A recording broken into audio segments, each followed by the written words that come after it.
The Trump administration says it's rescued more than 62,000 unaccompanied migrant children headed for forced labor, sex trafficking, and other horrible fates. How did it happen? Plus, the absolutely appalling murder of a Florida teen, allegedly by two of her classmates. Post reporter Chris Nisi spoke with the victim's grieving mother and has all the details of this disturbing case. Those stories and more today, Monday, December 8th. I'm Caitlin Becker, and this is the New York Postcast. Starting this morning with Squad Congresswoman Ilhan Omar, who is now exchanging rhetorical fire with the Trump administration. The left-leaning lawmaker compared President Trump's aide and hawkish immigration plan architect, Stephen Miller, to the Nazis on Sunday. Omar was asked about the administration's reaction to the billion-dollar Minnesota fraud case, which is focused largely on the Somali community in her district. She noted that she was among the first to alert then Secretary of Agriculture Tom Vilsack to the possible scheme way back in 2022 and supported the prosecution of those involved. But then the conversation expanded to immigrant communities more broadly, and Miller's recent ex-post that said in part, quote, "No magic transformation occurs when failed states cross borders. At scale, migrants and their descendants recreate the conditions and terrors of their broken homelands." Here's Omar's reaction to that on CBS's Face the Nation Sunday. When I think about Stephen Miller and his white supremacist rhetoric, it reminds me of the way the Nazis described Jewish people in Germany. Miller, by the way, is Jewish. Meanwhile, another thread of this fraud scheme story, Dr. Mehmet Oz, who currently serves as the administrator of the Centers for Medicare and Medicaid Services, has said that Minnesota could lose Medicaid funding if they don't get their house in order. He posted to social media in part, quote, "Everyone from Governor Tim Walz on down needs to be investigated because they've been asleep at the wheel. If we're unsatisfied with the state's plans or cooperation, we'll stop paying the federal share of these programs." More than 62,000 children have been rescued by the Trump administration and saved from things like sex trafficking and forced labor. This is the claim being made by border czar Tom Homan. Here he is on Fox and Friends Sunday. Over 500,000 children were smuggled in this country under Joe Biden. They released them to unvetted sponsors. They lost track of 300,000. Over 62,000 children found by the Trump administration. Children that weren't even being looked for under the Biden administration. Critics of the administration say that 300,000 figure there comes from a Homeland Security report last year that says 291,000 migrant children were allowed into the country without being given notices to appear in court, and that there was no way to track them, not that they were all lost and trafficked.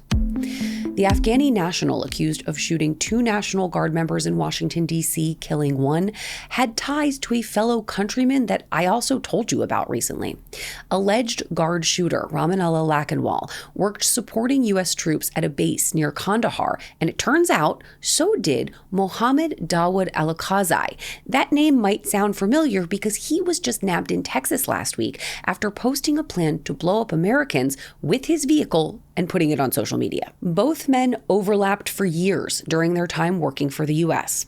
The Post was able to speak with a former Afghan Army Chief of Staff who said that Al-Khazai was in a position in Afghanistan that would have given him access to attack U.S. troops, suggesting that he may have been radicalized after coming to the States. And he added that Al-Khazai, quote, "needs more investigation, even more than Lakhanwal." Now, Congressman Jeff Van Drew of New Jersey agreed, saying, quote, "There is a clear responsibility to investigate whether these individuals shared any connections and to take every step to prevent another threat from slipping through the cracks." 14-year-old Danika Troy disappeared last month. A runaway. At least that's what her family thought. But then, just a few days after she was reported missing, Danika's body was found, riddled with bullet holes and burnt. Her killers shot the high schooler dead and then set her on fire. The alleged culprits of this horrific murder, two baby-faced Florida classmates, 14-year-old Kamari Blevins and 16-year-old Gabriel Williams. The suspects and the victims knew each other. The three teens apparently had some sort of falling out over Thanksgiving break, which police think precipitated this monstrous killing. The Post senior reporter Chris Nisi has been following the story, and he joins me now. Chris, I cannot fathom What could have prompted someone to do this to a child, let alone the thought that the killers may also be teens themselves? So what do police say about the falling out that they claim happened around Thanksgiving? What was that about? Do we know? Does it speak to motive? Yeah, Caitlin, this case is truly the stuff of nightmares. And from the sound of things, it was over a sort of petty dispute that took place over the internet. The three teens involved were supposedly friends, but things went south after Danica had recently blocked suspect Kimari Blevins on social media and allegedly insulted the other suspect, Gabriel Williams, calling him worthless and supposedly a gangbanger. Authorities said that these, perceived offenses played a role in the boys plotting and eventually executing this horrifying killing, but they're still piecing together a definitive motive. My goodness, words hurt, but something as minor as that to have prompted these teens to allegedly do something so heinous is just mind-boggling. Now, authorities have spoken to both of the accused boys. What have they said about the brutal killing? So Blevins immediately invoked his right to have an attorney present during questioning. Cops said he just said lawyer when they started asking him questions. Now, both teen suspects have had prior unspecified run-ins with law enforcement, so it's possible Blevins learned to clam up from those past encounters. However, an unidentified witness later told investigators that Blevins revealed that he and Williams had planned to murder Danica together. Williams, on the other hand, cried to detectives before he was arrested that the girl had made hurtful comments to him, essentially recounting the specifics of their social media fight. But besides that, we've gotten very little from the suspects themselves. And what about the victim? Has Danica's family said anything about just this horrific tragedy? Yeah, I spoke to Danica's mother, Ashley, who understandably is racked with grief after this horrifying incident. She said that her family was hit very hard by what happened, and said that she doesn't blame the boys for killing her, but rather for what she calls the evil influence in the world.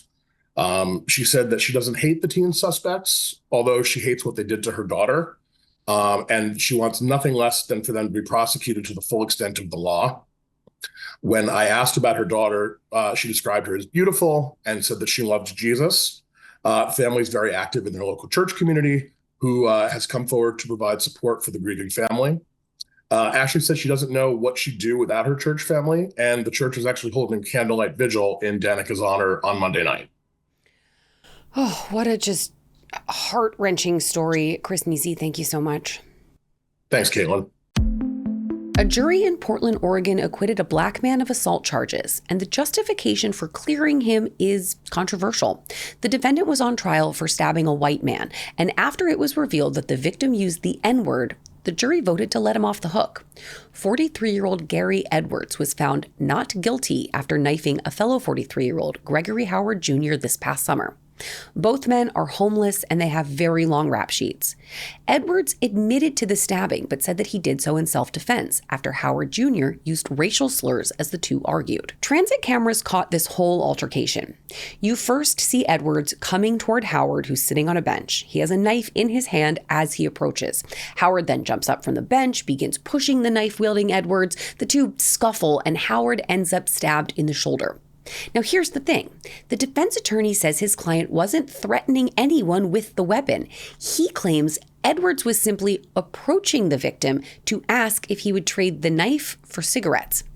The victim says he used the N-word, but only after the attack, and that was captured on police body cam footage. But Edwards claims that he used the slur repeatedly, beginning the moment he saw him, and that became the basis for his, in this case, successful defense.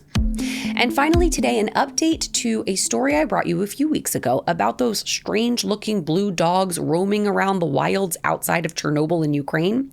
If you need a quick review, there are a bunch of dogs in and around the site of the Chernobyl nuclear disaster that are assumed to be the descendants of pets that were sadly left behind when the nuclear power plant melted down in 1986. A local charity, Dogs of Chernobyl, exists to keep an eye on these pups. And that charity recently noticed that a bunch of them had turned blue, like bluey blue, and nobody knew why. Are they cute nuclear mutant dogs? Well, that's kind of what we all thought. But a new theory is much less sci-fi and a lot more yucky.